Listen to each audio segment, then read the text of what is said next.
Buenas tardes, hermanos. Buenas tardes.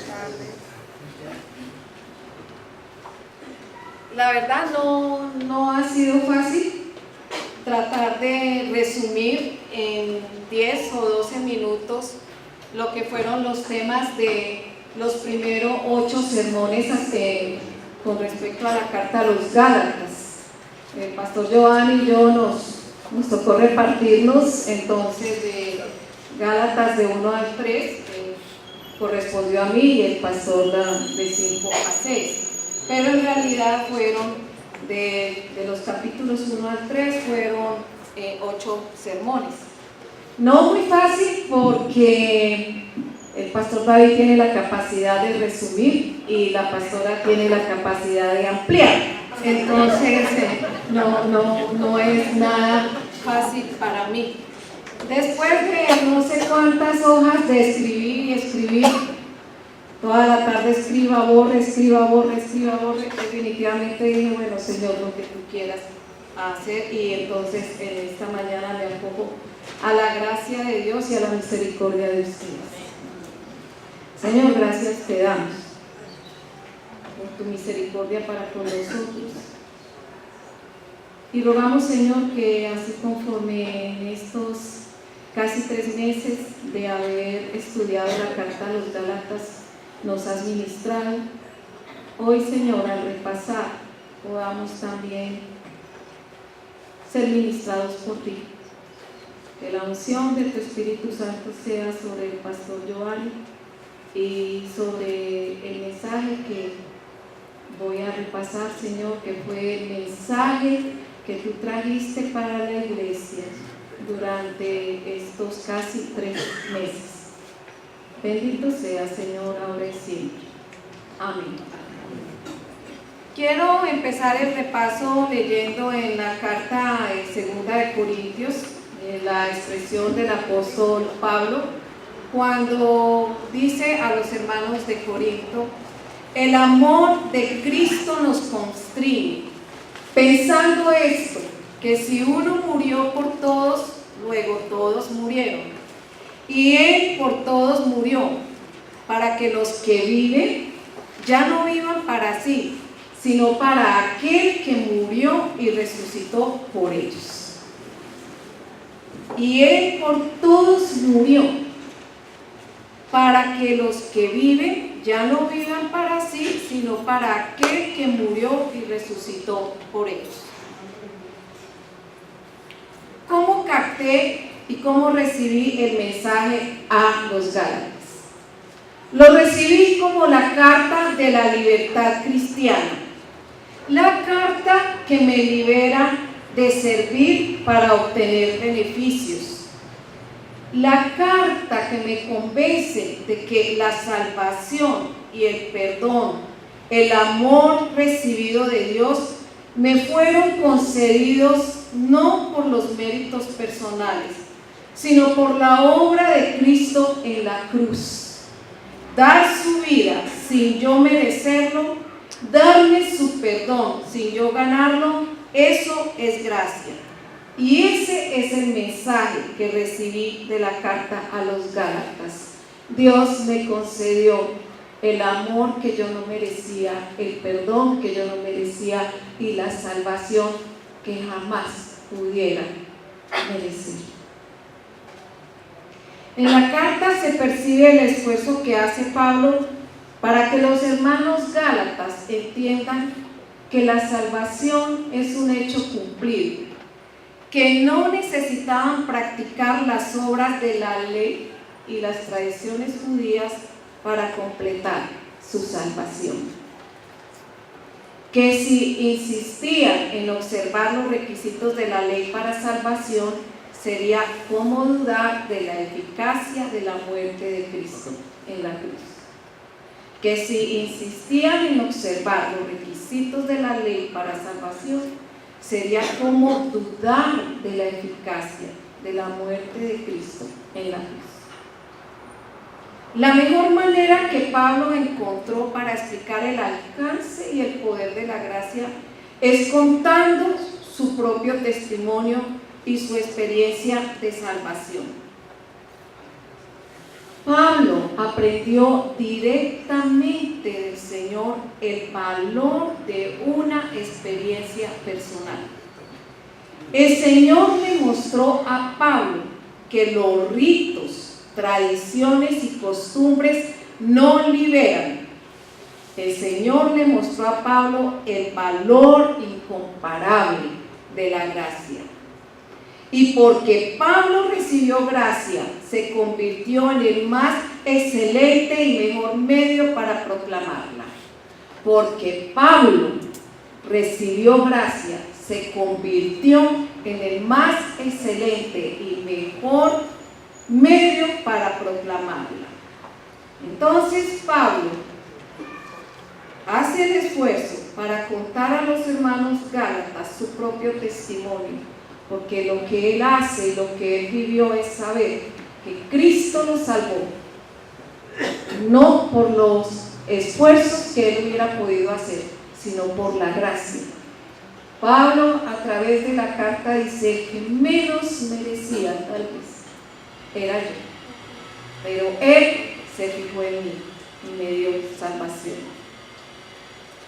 La mejor manera que Pablo encontró para explicar el alcance y el poder de la gracia es contando su testimonio. Ya les dije, como judío apegado a la ley y a las obras, estaba convencido de que su mejor servicio para Dios era perseguir a los creyentes cristianos.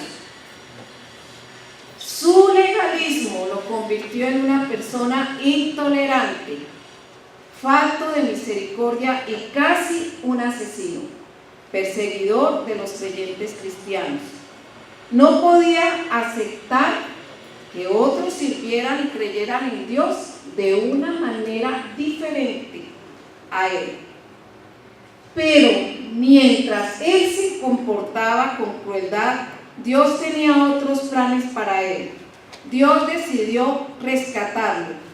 Dios quiso perdonarlo. Dios lo llamó su hijo.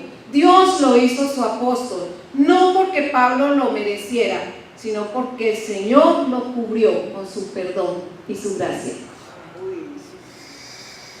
Todo el esfuerzo de Pablo en el desarrollo de la carta es para hacerles comprender que él no necesitó las obras de la ley para que Dios lo amara, para que Dios lo salvara.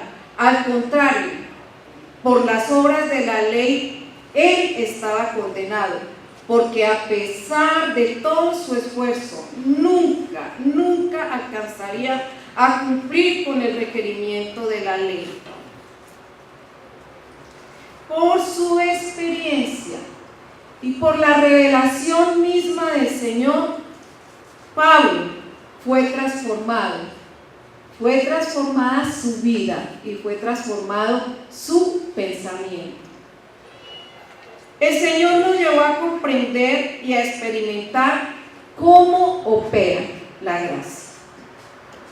Y dentro de las frases que más me conmovieron y que resalto del estudio a los Gálatas está: nadie es tan bueno como para no necesitar la gracia, ni tan malo como para no poder recibirla. Nadie es tan bueno como para no necesitar la gracia, ni tan malo como para no poder recibirla. Dios nos ama no porque seamos útiles, nos ama porque le place amarnos. Y ese es el único amor confiable. El amor que se da no por interés, sino por generosidad. Pablo entendió que perdonar nuestros pecados es un acto de misericordia y llamarnos sus hijos es un acto de gracia.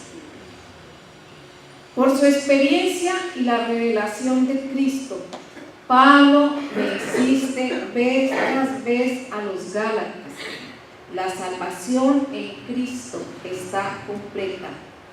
No hay que añadirle ni quitarle nada. La salvación en Cristo está completa. No hay que añadirle ni quitarle nada. Amén. ¿Lo creen así, hermanos? Bueno, ojalá que no estemos buscando por ahí las añadiduras, que estemos seguros de quiénes somos en Cristo. Haciendo la diferencia entre practicar y seguir una religión por obras, por tradiciones, a vivir por fe en Jesucristo, me llamó mucho la atención la afirmación del pastor. Hay una gran diferencia entre vivir para ser aceptado y vivir porque fui aceptado. Todo nuestro servicio y dedicación al Señor es un servicio ¿de qué? De gratitud, de respuesta al amor que nos ha dado. Vivir para ser aceptado es echarse una carga encima. Eso frustra, genera desasosiego y genera inseguridad. La ley dice: haz, compórtate. La ley tiene un ingrediente militar. La gracia dice: hecho, confía, me libera. La ley muestra el pecado, la gracia muestra el perdón. La ley muestra el pecado, la gracia muestra el perdón. Y en esto, ¿recuerdan ustedes el ejemplo del espejo? ¿Sí? Nos decía el pastor que el espejo es como la ley. Cuando nosotros nos levantamos por la mañana, y algunas veces también por la tarde, nos asomamos al espejo, nos vemos de un feo subido. Vemos lo sucio, vemos el rostro sucio, lo vemos feo. El espejo nos está diciendo todo lo feos que estamos. Y no podemos limpiar en el espejo la suciedad, ¿no es cierto? El espejo nos refleja lo feo, pero no nos limpia. El espejo es como la ley. La ley nos hace evidente nuestra maldad, pero no tiene la capacidad de limpiarnos. Y el jabón y el agua son los ingredientes de la gracia. El jabón limpia sin tener en cuenta a quién está limpiando.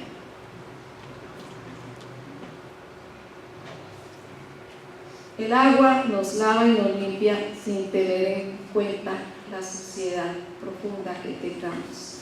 Podemos confiar en el agua para limpiarnos. ¿Qué sería de nosotros sin el agua? Y sin el jabón. ¿Qué sería de nosotros sin la gracia?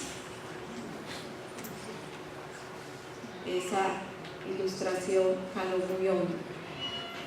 La ley tiene el poder de mostrarnos que somos pecadores, pero no puede salvarnos. Y algo en lo que insistió el apóstol Pablo dice, y eso lo va a explicar muy bien el apóstol Giovanni.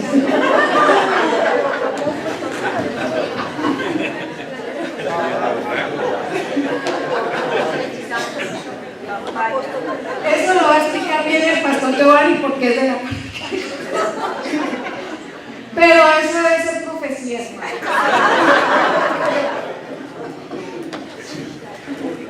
La ley tiene el poder de mostrarnos que somos pecadores, pero no puede salvarnos. La ley, aquí es lo que va a explicar el hermano Giovanni, la ley sigue vigente como norma de vida, pero no como un medio de salvación.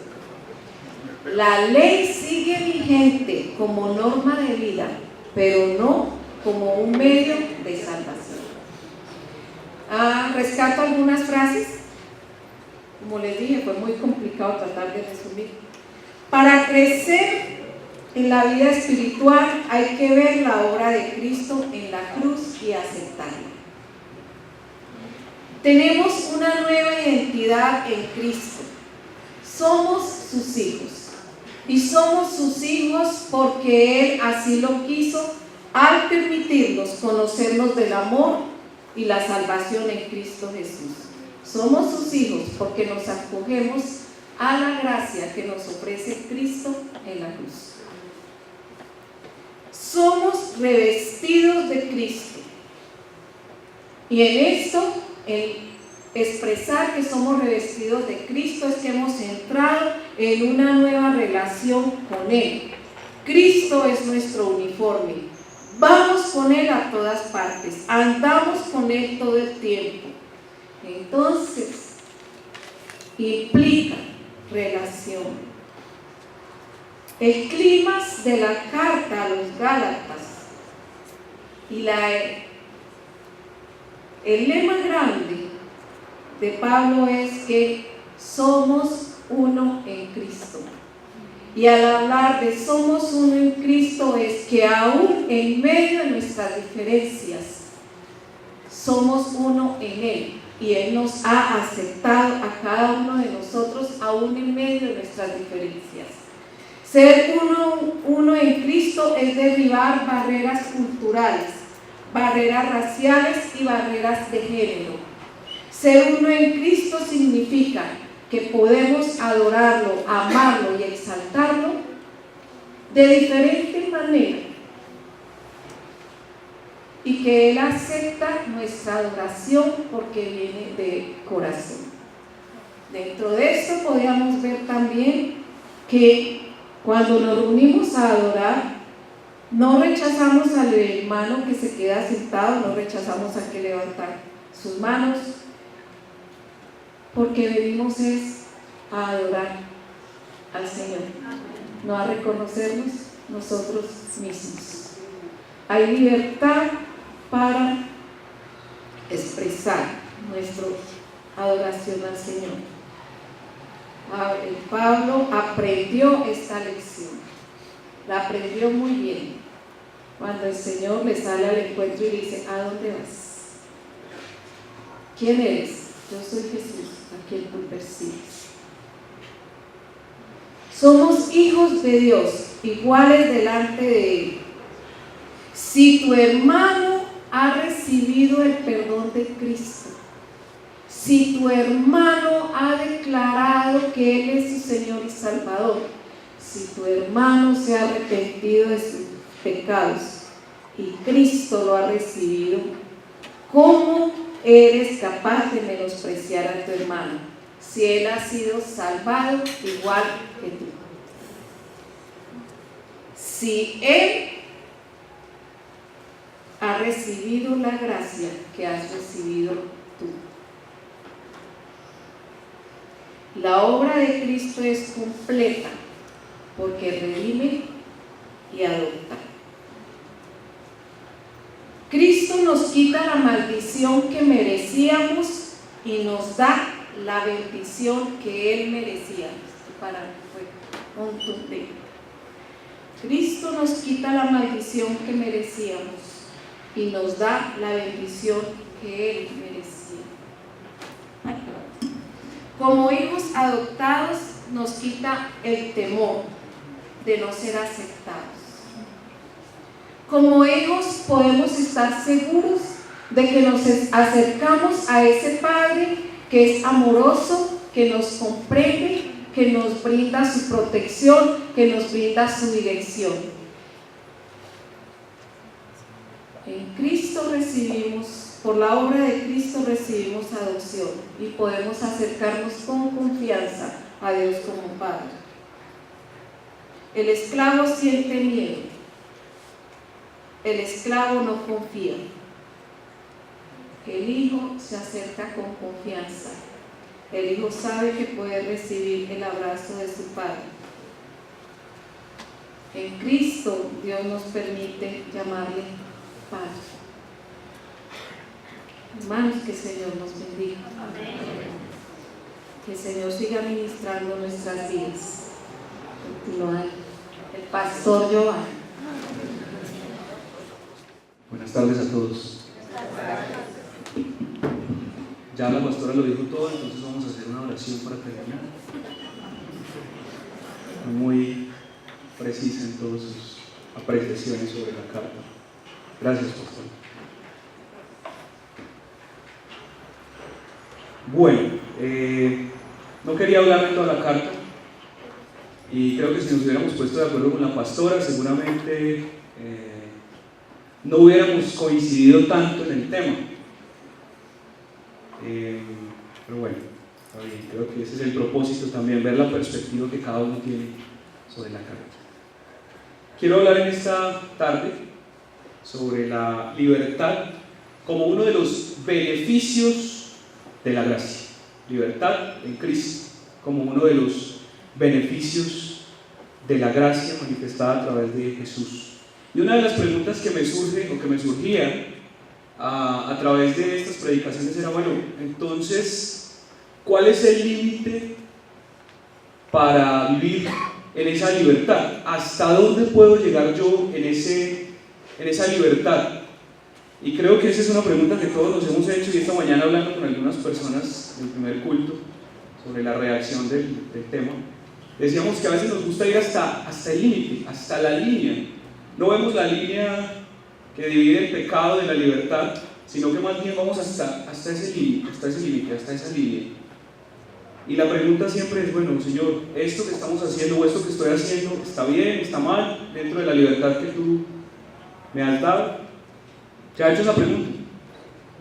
¿Se ha hecho alguna vez esa pregunta? Yo creo que todos nos hemos hecho esa pregunta. De hecho, en el seminario, alguna vez lo comenté acá, decíamos que cuando nos graduáramos íbamos a escribir entre todos un libro que se iba a titular ¿Cómo pecar sin ofender a Dios? Pero eso no es posible, realmente no se haga la idea, no se haga la idea.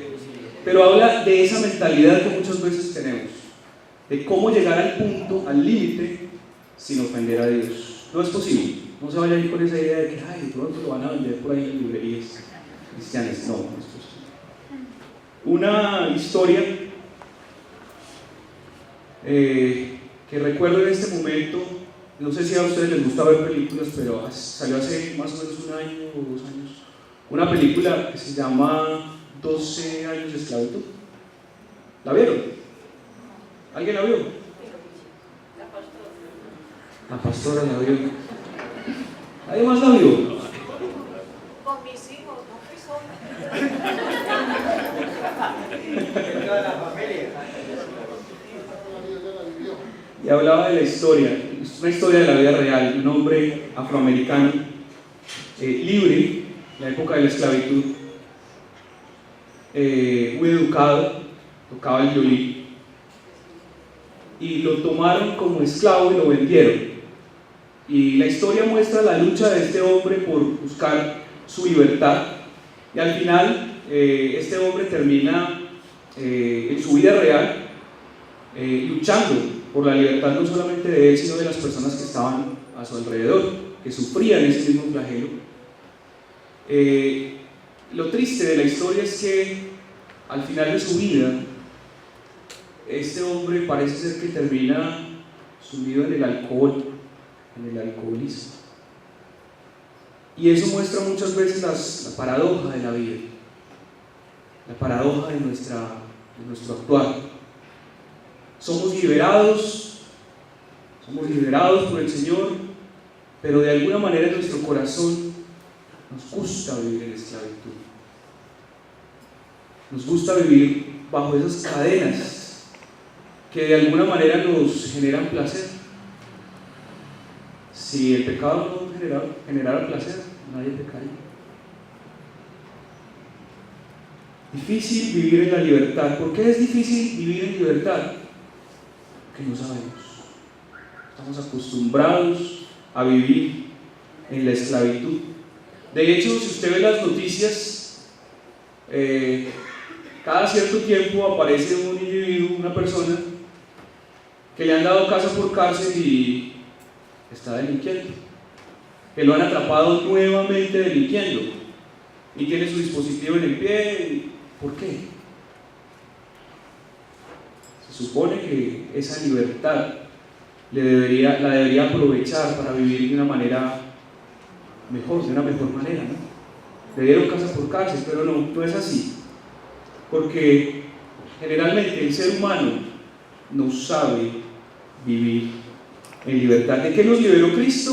Nos liberó del pecado y de la culpa. Y quiero que leamos entonces el texto, del cual voy a sacar algunas observaciones. Gálatas capítulo 5.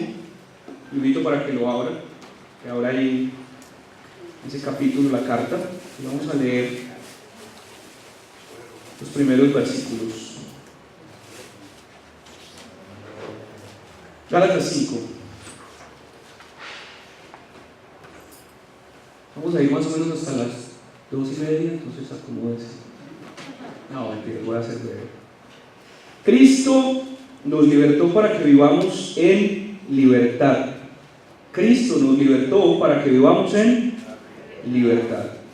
Por lo tanto, manténganse firmes y no se sometan nuevamente al yugo de esclavitud. Escuchen bien, yo, Pablo, les digo que si se hacen circuncidar, Cristo no les servirá de nada. De nuevo declaro que todo el que se hace circuncidar está obligado a practicar toda la ley. Aquellos de entre ustedes que tratan de ser justificados por la ley han roto con Cristo, han caído de la gracia. Nosotros, en cambio, por obra del Espíritu y mediante la fe, aguardamos con ansias la justicia que es nuestra esperanza. En Cristo Jesús, de nada vale estar o no estar circuncidados. Lo que vale es la fe que actúa mediante el amor. Ustedes estaban corriendo bien. ¿Quién los estorbó para que dejaran de obedecer a la verdad? Tal instigación no puede venir de Dios, que es quien los ha llamado. Un poco de levadura fermenta toda la masa. Yo por mi parte confío en el Señor, que ustedes no pensarán de otra manera. El que los está perturbando será castigado, sea quien sea. Hermanos, si es verdad que yo todavía predico la circuncisión, ¿por qué se me sigue persiguiendo? Si tal fuera mi predicación, la cruz no ofendería tanto. Ojalá que esos instigadores acabaran por mutilarse del todo. Les hablo así, hermanos, porque ustedes han sido llamados a ser libres. Pero no se valgan de esa libertad para dar rienda suelta a sus pasiones. Más bien, sírvanse unos a otros con amor. En efecto, toda la ley se resume en un solo mandamiento: ama a tu prójimo como a ti mismo. Pero si siguen mordiéndose y devorándose, tengan cuidado, no sea que acaben por destruirse unos a otros. ¿De qué nos liberó Cristo? Del pecado y de la culpa.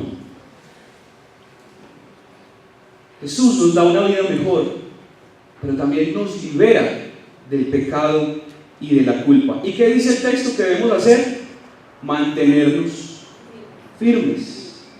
La pregunta es, ¿qué tan libre soy? Nuevamente, ¿qué tan libre soy y hasta dónde puedo llegar? Yo creo que este texto nos habla de dos peligros en los cuales podemos incurrir. O bueno, hay dos peligros ahí, y habla de dos, digamos, tipos de personas que había dentro de la iglesia.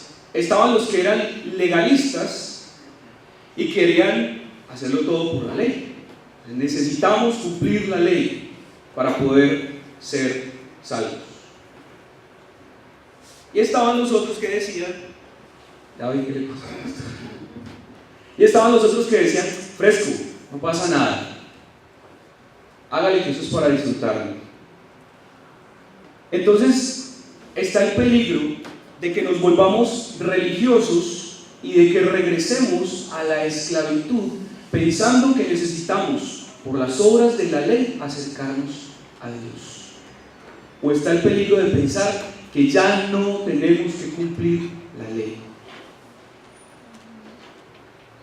¿Qué pasa en un lugar donde no hay ley?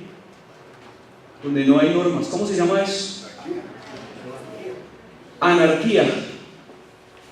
¿Y qué pasa en un lugar donde hay anarquía? Desorden, muerte, caos. Como dice el mismo texto, parece que se estaban devorando unos a otros. Se parece un poquito a nuestra sociedad hoy en día, donde el pez grande se quiere comer al pez chico, donde el que más tiene quiere aprovecharse del que menos tiene, o el que está en una posición especial se aprovecha de aquellos menos favorecidos. Tal vez a eso es a lo que se refiere el texto cuando habla de que deben amarse, que debemos amarnos unos a otros y no devorarnos. Entonces el servicio los unos a los otros lo coloca Pablo como el remedio para esa situación. Frente a esos dos peligros, entonces sigue la pregunta: ¿qué debemos hacer? ¿Legalistas o libertinos? Le pregunto. ¿Ya no debemos obedecer la ley? Creo que Pablo nos está transmitiendo la idea de que la ley no es un mecanismo de salvación, pero sí es necesaria cumplirla, porque refleja el carácter de Dios. ¿Ha ido alguna vez a alguna embajada? Yo creo que si uno observa, uno puede darse cuenta de qué tipo de persona, qué tipo de país representa esa embajada. Están las que tienen máxima seguridad, donde usted tiene que pedir cita con 2 meses de anticipación y seguramente le averiguan, es que oscuro y la venta, le averiguan la vida al máximo para poder dejarlo entrar y decirle que su visa ha sido negada en algunos casos. Las embajadas reflejan lo que son los países. ¿Sabe? La iglesia es la embajada del reino de los cielos. Amén. Y cada uno de nosotros es un embajador del reino de los cielos. Cuando obedecemos la ley, cuando tratamos de vivir en ella, lo que estamos mostrando no es que somos legalistas o que somos muy buenos. Estamos mostrando el carácter de Dios. Carácter de santidad, carácter de verdad, carácter de amor, carácter de justicia, carácter de paz. Amén. El carácter de Dios que está allí en la ley. Seguramente muchas de las cosas que nosotros como cristianos dejamos de hacer, no las dejamos de hacer porque sean pecado. Tomarse un vino en Navidad, déjeme decirle, no es pecado. Pero cuando se lo vaya a tomar, recuerden que usted es un embajador del reino de Dios. Esa puede ser una buena pregunta para nosotros. ¿Estoy reflejando el reino de los cielos en mi actuar? ¿Esto que estoy haciendo refleja que he conocido al Señor? Somos embajadores del reino de los cielos. ¿Hasta dónde puedo llegar? Nuevamente la pregunta. Permita que el Señor le hable a través de su palabra. Ezequiel 36.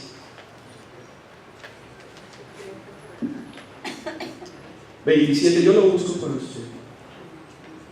Dice: infundiré mi espíritu en ustedes y haré que sigan mis preceptos y obedezcan mis leyes. Infundiré mi espíritu en ustedes y haré que sigan mis preceptos y obedezcan mis leyes. Señor, gracias por tu palabra. Gracias por esta serie de predicaciones del pastor y gracias por este espacio en el que podemos traer una pequeña reflexión recogiendo algunas verdades de estas enseñanzas. Bendice nuestras vidas, te lo pedimos. Permítenos vivir en la libertad que tú nos has dado. Permítenos mantenernos en esa libertad. Y frente a la pregunta de cuál es nuestro límite, que podamos, cada vez que nos preguntemos eso, recordar que somos tus embajadores, representantes tuyos sobre la tierra. Bendito sea tu nombre, Señor. Amén.